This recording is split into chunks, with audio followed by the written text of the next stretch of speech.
हे lovelies, finally मैं आ चुकी हूँ नेक्स्ट एपिसोड के साथ। गाइस मेरे एग्जाम बिल्कुल ही करीब आ चुके हैं, इसलिए मैं अभी चैनल पर फोकस नहीं कर पा रही हूँ। आई होप आप लोग मेरे इस सिचुएशन को समझेंगे और मुझे सपोर्ट करेंगे। तो हम बढ़ते हैं हमारे एपिसोड की तरफ, और जिन्होंने अब तक प्रीवियस एपिसोड और सीजन नहीं देखा है वो जगह देखा सकता है। Let's start. एपिसोड की शुरुआत वैसे होती है जहाँ पर ह्यून हाना को किस करते हुए बोल रहा था, ये सब इसलिए नहीं हुआ क्योंकि मैं ड्रंक हूँ, मैं हमेशा से ये तुम्हारे साथ करना चाहता था और मेरे आई लाइक यू का मतलब यही था। फिर हाना कहती है क्या तुम्हारा मतलब यही था। हाना तो बिल्कुल शांत हो चुकी थी और ह्यून भी नर्वस होते हुए हाना का हाथ पकड़ने जा रहा था, लेकिन हाना अपना हाथ हटा ली थी और कहती है देखो मेरा मतलब तुम्हें ये सब महसूस कराने का नहीं था। फिर ह्यून कहता है क्या ये सब कुछ लग्जरी की वजह से है। हाना तो एकदम से वहाँ से उठ जाती है और ह्यून उसे रोक रहा था, लेकिन हाना कहती है सॉरी मुझे लगता है मैं थोड़ी देर के लिए अकेला रहना चाहती हूँ। ऐसा कह के वो वहाँ से जाने लगती है और ह्यून तो बस उसे रोकता ही रह जाता है। बेचारा बहुत परेशान होकर बिल्कुल अकेला वहाँ पर बैठ जाता है।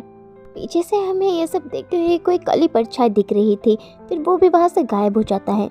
नेक्स्ट दिन में हाना अकेले ही जा रही थी और सोच रही थी मेरा हेड पूरा ही मैस हो चुका है और ये सब जाने से पहले मैं वहाँ से भागकर आ गई। वो सोचती है कैसे ह्यून ने लग्जरिया का नाम लिया था। फिर वो सोचती है बिल्कुल ऐसे ही मैं स्कूल से भाग आई थी और ऐसे ही मेरे राइटर्स से और ऐसे ही मेरी फीलिंग्स से। हाँ, मैं हमेशा से भागती आई हूँ।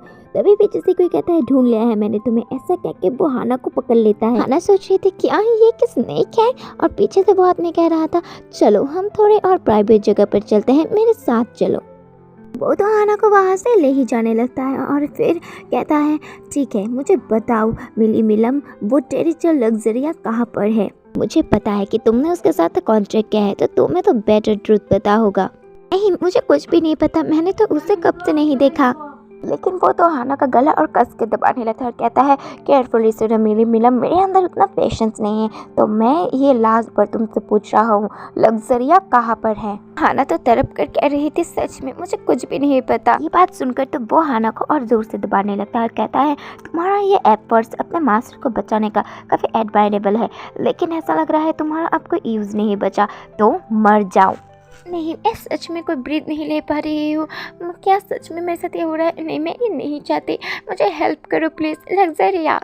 ये सुनने की ही देरी थी, वहाँ पर लग्जरिया आकर उस डिमर पर हमला बोल देता है और हमारी हाना को बचाने लगता है।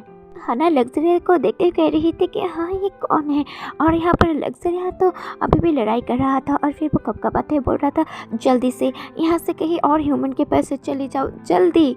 क्या एक बेस्ट, और यहाँ पर तो वो डिमन लग्जरी पर हमला ही करने लगता है और हाना सोच रही थी नहीं मैं स्कैर्ड हूँ, मेरे पास कोई स्ट्रेंथ नहीं है यहाँ से जाने का। लग्जरिया कह रहा था जल्दी से उठो और यहाँ से चले जाओ, मैं ज़्यादा देर तक इसे इस स्टेज पर होल्ड नहीं कर सकता। हाना जल्दी, डैम जल्दी करो। वेट क्या ये हो सकता है, और इतना सोचते ही तभी वो डिमन भी हमारे लग्जरिया के आर पर अपना हाथ घुसा देता है। हाँ कितना ही फूलिश हो तुम टेरिटर, तुमने बीच फाइट में ही मुझसे अपना आँख उठा लिया। तभी हाना भी उसे पहचान जाती है और कहती है नहीं लग्जरिया, लग्जरिया नहीं जल्दी से उठो लग्जरिया प्लीज़ प्लीज़। और यहाँ पर वो डिमन हमारे लग्जरी पर पैर रखकर कह रहा था देखो तुमने एक ह्यूमन के लिए अपना क्या हाल कर दिया है, तुम बिल्कुल भी चेंज नहीं हो, क्या तुमने कुछ भी लर्न नहीं किया है 50 इयर्स तक टेरिटर बनकर। तुम सच में ही एक इनक्रेडिबल ट्रैश हो टेरिटर, तुम सच में सारे जीवन के लिए एक डिस्ग्रेस हो, तुम अब हमेशा के लिए ट्रैप होने वाले हो और अपने एग्जिस्टेंस के लिए सफ़र करने वाले हो पूरी ज़िंदगी। वो डिमन तो लग्जरी को बस मारते ही जा रहा था और तभी हाना उसे रुक करके थे प्लीज़ रुक जाओ उसे छोड़ दो। ये डिमन तो और ज़्यादा गुस्सा हो जाता है और हाना को दूर धकेल देता है और फिर कहता है नहीं ये सब सही नहीं है, मैं अपना माइंड चेंज कर रहा हूँ, मैं तुम्हें मानने नहीं वाला, मैं तुम्हें अपना स्लेव बनाने वाला हूँ। तुम्हें लेकर वो सारे ट्रेस ह्यूमिलेशन के गायब हो जाएंगे जो मैंने इस टेरिटर की वजह से सफ़र किया था। फिर वही डरावने अंदाज में कहता है लेकिन उससे पहले मुझे खुद चेक करना होगा कि तुम्हारी बॉडी सच में कितनी अमेजिंग है, अपना मुंह खोलो। ऐसा कह के वो डिमन तो हमारी हाना के करीब ही आने लगता है और हमारी हाना सोच रही थी नहीं मैं ये नहीं चाहती, प्लीज़ मेरी हेल्प करो लग्जरिया। तभी उस डिमन का ग्रिप भी छूट जाता है और हाना नोटिस करती है कि ये तो लग्जरिया है जिसने उस डिमन पर हमला बोल दिया है। वो डिमन भी बिल्कुल धड़ाम से नीचे गिर जाता है और हाना तो अभी भी रो रही थी। फिर लग्जरिया भी बहुत प्यार से अपने बाहें पे लगा कह रहा था, ठीक है अब यहाँ पर आ जाओ। और हाना रोते हुए बिल्कुल लग्जरिया के पास जाने लगती है और उसे हक कर लेती है। लग्जरिया ने भी बिल्कुल प्यार से हमारे हाना को कसकर पकड़ लिया था और फिर उसे लेकर एक सेफ जगह पर आ जाता है।